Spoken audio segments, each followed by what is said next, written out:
Puji Tuhan. Haleluya, shalom. Shalom. Puji nama Tuhan. Kita bersyukur hari ini kita masih ada. Sebagaimana kita ada, itu semua karena kasih karunia Tuhan. Amin. Haleluya, Tuhan Yesus sangat baik bagi kehidupan kita. Dan marilah saya mengajak, kita akan segera mendengar dan merenungkan firman Tuhan. Untuk itu, mari kita membuka Alkitab kita semua. Saya akan ambil firman Tuhan pada malam hari ini pada 1 Raja-Raja 3 ayatnya yang ke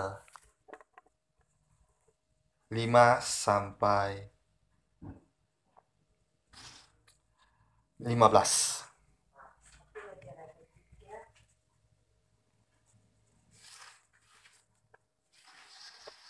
Puji Tuhan. 1 Raja-Raja 3 ayat yang ke-5 sampai 15. Ketiga ayat.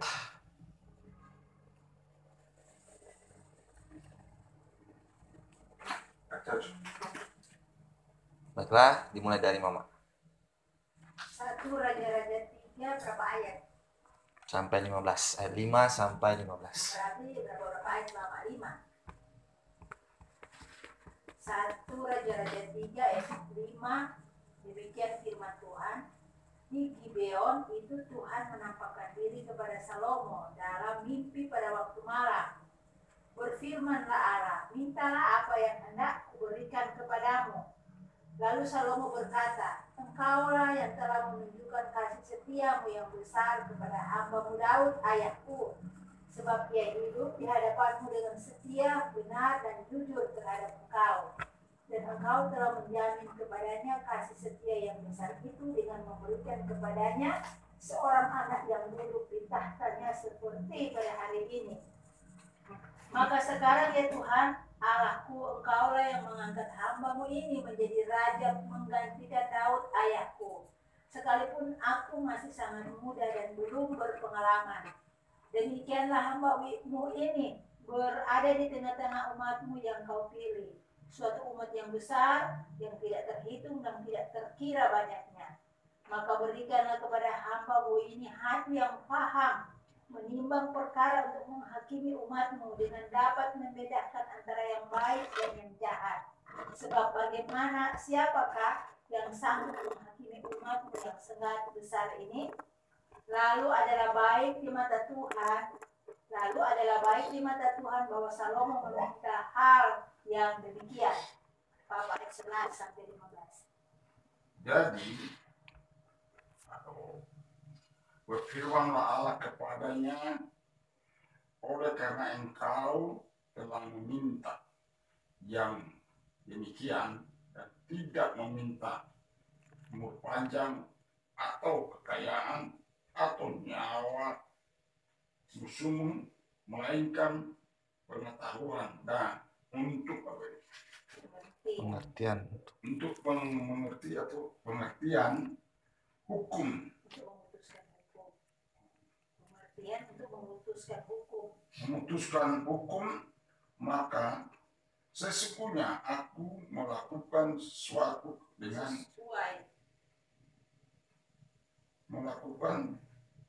sesuai dengan permintaanmu. Sesungguhnya aku memberikan kepadamu hati yang penuh hikmat dan pengertian dengan sehingga sebelum engkau tidak ada seorang pun seperti engkau, dan sesudah engkau tidak akan bangkit seorang pun seperti engkau. Dan juga apa yang tidak kau minta aku berikan kepadamu, baik kekayaan maupun kemuliaan, sehingga sepanjang umurmu akan ada seorang pun seperti engkau di antara raja-raja. Dan jika engkau hidup menurut jalan yang kutunjukkan dan tetap mengikuti segala ketetapan dan perintahku, sama seperti ayahmu Daud, maka aku akan memperpanjang umurmu. Lalu terjagalah Salomo, ternyata ia bermimpi. Sekembalinya ke Yerusalem, berdirilah ia di hadapan tabut perjanjian Tuhan, dipersembahkannya korban-korban bakaran dan korban-korban keselamatan. Kemudian ia mengadakan perjamuan bagi semua pegawainya. Amin. Haleluya. Amin. Puji Tuhan. Shalom. Shalom. Kita belajar pada malam hari ini tentang apa yang diminta oleh Salomo ketika dia hendak menjadi raja, apa yang diminta olehnya. Dan mari kita belajar bersama bahwa sesungguhnya ada hal yang paling penting dalam kehidupan ini agar kita tidak dapat terseret oleh arus dunia. Amin. Haleluya. Puji Tuhan. Kebanyakan orang-orang di dunia ini, kebanyakan orang-orang yang belum mengerti akan firman Tuhan itu memiliki permintaan-permintaan yang aneh-aneh di luar Tuhan. Mereka hendak meminta kekayaan dengan cara-cara yang instan, dengan cara-cara yang mereka pikir mudah. Mereka meminta apapun itu untuk kesenangan pribadi mereka. Sedangkan hal ini yang Tuhan mau ajarkan bagi kita melalui Salomo, bahwa kita harus meminta hikmat daripada Tuhan. Amin. Hikmat Tuhan itu luar biasa, saudara-saudara. Sangat berpengaruh pada kehidupan kita agar kita dapat membedakan mana yang baik dan mana yang jahat. Hanya hikmat Allah yang dapat membedakan hal-hal itu. Dan percaya atau tidak percaya, saudara-saudara, ketika kita memutuskan untuk menjadi pengikut Kristus, ketika kita memberikan diri kita telah memperoleh hikmat itu. Hikmat itu hanya dari Tuhan. Dan hikmat Tuhan itu hanya diberikan oleh Tuhan kepada umat-umatnya.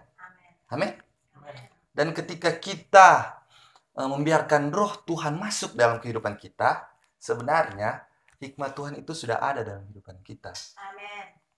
Tinggal bagaimana kita mau menjaga dan bagaimana kita mau terus berkontribusi dengan hikmat tersebut, dengan roh Allah tersebut. Amin. Amin. Makanya, saudara-saudara, ketika roh Tuhan sudah ada dalam kehidupan kita, yang kita perlu lakukan adalah kita menjaga hati, jiwa, tubuh kita agar tetap dalam firman Tuhan, jalan Tuhan. Sehingga apa yang ditambahkan pada Salomo ini juga ditambahkan pada kita. Ketika kita masih berkenan pada Tuhan, ketika kita masih menjadi anak-anak Tuhan, anak-anak yang penurut, yang jalan hidupnya sesuai dengan firman Tuhan, tahu membedakan mana yang baik dan mana yang jahat. Di sini Tuhan bilang, di ayat yang ke-13, firman Tuhan berkata, dan juga apa yang tidak kau minta, aku berikan kepadamu, baik kekayaan maupun kemuliaan, sehingga sepanjang umurmu takkan ada seorang pun seperti engkau di antara raja-raja. Oh, haleluya, puji Tuhan. Ketika kita memiliki hikmat Tuhan itu, tanpa kita sadari, apapun yang tidak kita minta itu Tuhan sediakan bagi kita. Amin.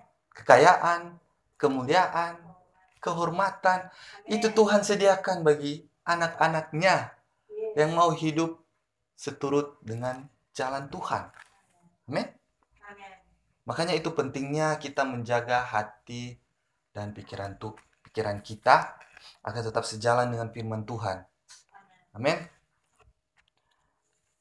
Bayangkan saudara-saudara, kalau kita memiliki hikmat, kebijaksanaan seperti Salomo, oh haleluya. Apapun yang akan kita lakukan, pasti Tuhan buat berhasil. Karena apa? Karena roh Tuhan yang tadi saya jelaskan itu masih ada dalam pribadi kita. Belum keluar, karena belum terkontaminasi dengan dosa. Karena belum ada kegelapan yang masuk dalam diri orang tersebut. pentingnya menjaga hati kita, menjaga diri kita. Makanya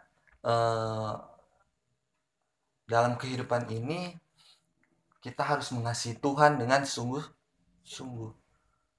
Firman Tuhan berkata, kasihlah Tuhan Allahmu dengan segenap akal budimu, segenap hatimu, segenap pikiranmu, agar Tuhan mau berkenan kepada kita. Mengasihi Tuhan dengan cara apa? Kita mau melakukan perintah Tuhan. Di Yohanes 14 itu,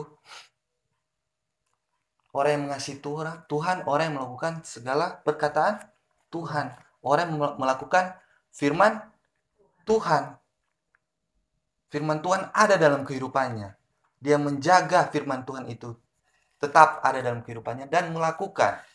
Berbahagialah orang yang mendengar, bahkan melakukan firman Tuhan.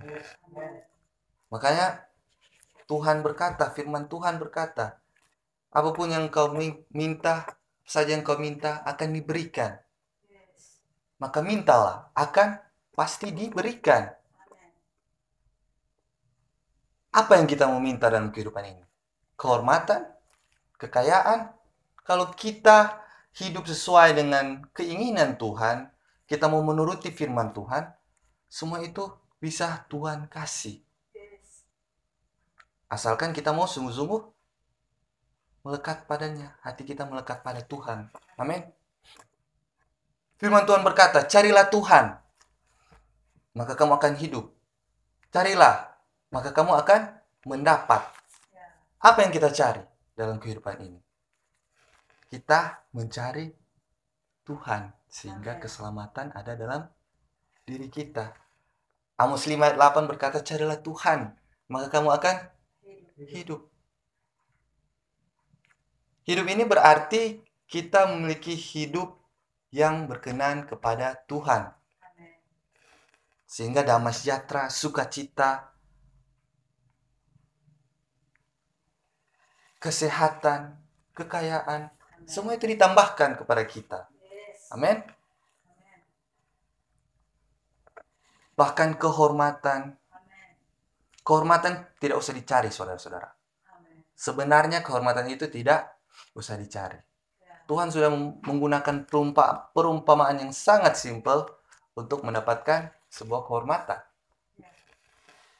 Suatu saat, murid-murid Tuhan Yesus, waktu Tuhan selesai mengajar, murid-murid Tuhan Yesus, Andreas, semua murid-murid Tuhan Yesus, sebagian besar, memperebutkan, bertanya kepada Tuhan Yesus, Tuhan Yesus, siapakah yang terbesar di antara kita? Siapakah yang terbesar di antara kita? Aku. Yes, Andreas berkata, oh kita yang terbesar, aku yang terbesar, aku yang terbesar. Dan untuk mengatasi hal tersebut, Tuhan melakukan apa coba? Di antara sekian orang di situ, Tuhan ambil anak kecil. Saudara-saudara, Tuhan ambil anak kecil, lalu meletakkan di pangkuannya dan berkata, siapa yang seperti anak kecil ini, dia yang terbesar di antara kami. Anak kecil itu berbicara hati kita. Berbicara hati kita semua. Ketika kita memiliki hati yang rendah, kita terbesar di antara semua orang. Amin. Makanya orang-orang kebanyakan tidak mengerti hal itu. Tuhan Yesus berkata, belajarlah kepadaku, aku lemah lembut dan rendah hati. Ketika kita rendah hati, kita memiliki kehormatan Allah dalam kehidupan kita. Tuhan sendiri yang menghormati kita. Tuhan sendiri yang akan mengangkat kita ketika kita memiliki hati yang rendah. Amin. Puji Tuhan, dalam hal ini pentingnya orang menjaga hati, menjaga hidup kita agar tetap kita berkenan kepada Tuhan. Luar biasa kalau kita berkenan kepada Tuhan. Proses-proses Tuhan itu untuk menggapai apa yang kita inginkan memang tidak kita bisa selami apa yang akan terjadi dalam kehidupan kita. Tetapi kalau kita percaya, tetapi kalau kita sabar dalam menghadapi proses Tuhan, apapun yang kita minta dalam kehidupan ini, pasti Tuhan akan berikan. Karena waktu Tuhan adalah waktu yang terbaik. Kita sudah merancangkan, tetapi rancangan Tuhanlah yang akan jadi kehidupan kita. Makanya,